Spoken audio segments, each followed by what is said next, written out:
Bonjour à tous, feuilletant les pages de l'actualité nationale et internationale. Les États-Unis disposés à soutenir les efforts du gouvernement dans la consolidation de la paix et la stabilité.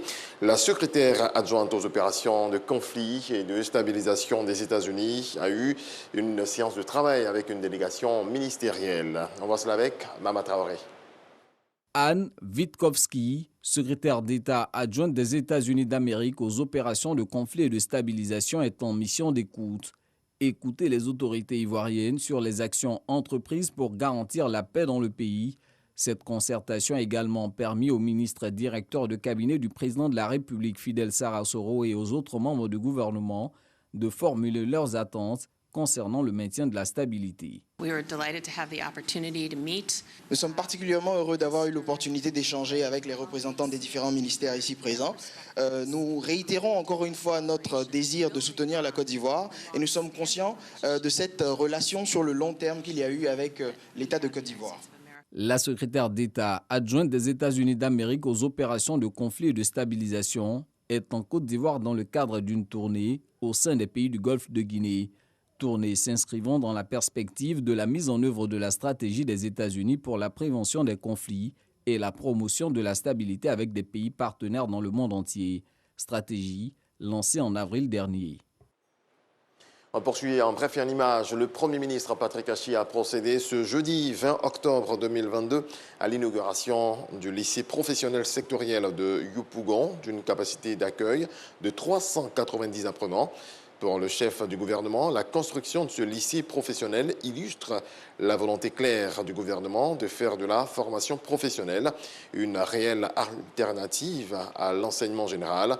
Ouvert depuis l'année scolaire 2020-2021, l'établissement est construit et équipé dans le cadre de la coopération entre la Côte d'Ivoire et la France à travers le contrat de développement et de désendettement C2D à hauteur de 9 milliards de francs CFA.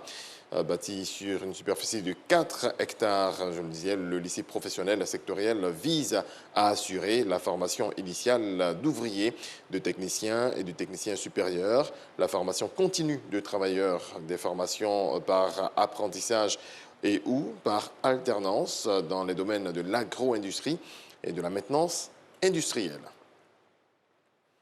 Les grossesses précoces peuvent avoir des conséquences désastreuses sur la vie scolaire de la jeune fille. Les mariages forcés ne sont pas non plus faits pour arranger les choses.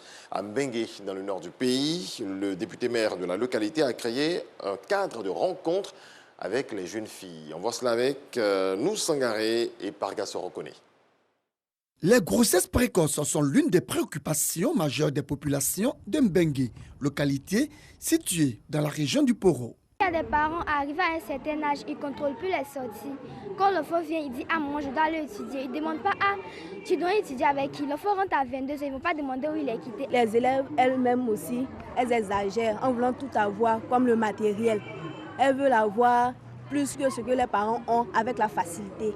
Pour pallier cette situation qui gangrène le système éducatif, le député maire Ali Kader Koulibaly a opté pour une rencontre d'échange avec les jeunes filles, intitulé « Dialogue entre père et fils ».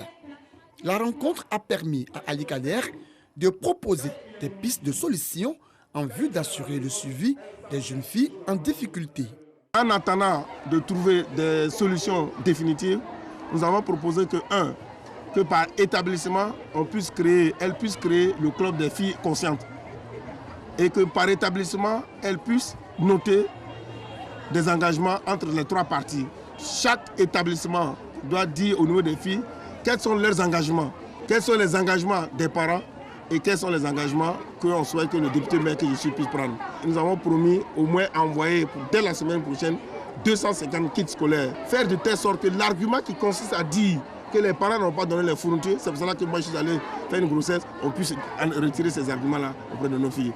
Présent à cette rencontre d'échange, le directeur général de la radio-télévision ivoirienne RTI n'a pas manqué de témoigner sa gratitude au maire pour l'initiative. Je pense que c'est une initiative qui non seulement mérite d'être encouragée, mais d'être généralisée. Parce que écouter les enfants, je pense que c'est une porte essentielle pour sensibiliser et également trouver des solutions durables. Cette rencontre du député maire avec les jeunes élèves de Mbengue s'inscrit dans la vision du plan stratégique d'accélération de l'éducation des filles. Dans le reste de l'actualité, le président du Conseil européen, Charles Michel, a annoncé dans la nuit de jeudi à vendredi que les dirigeants des 27 s'étaient mis d'accord pour chercher ensemble des mesures visant à endiguer les prix élevés de l'énergie pour les ménages et les entreprises.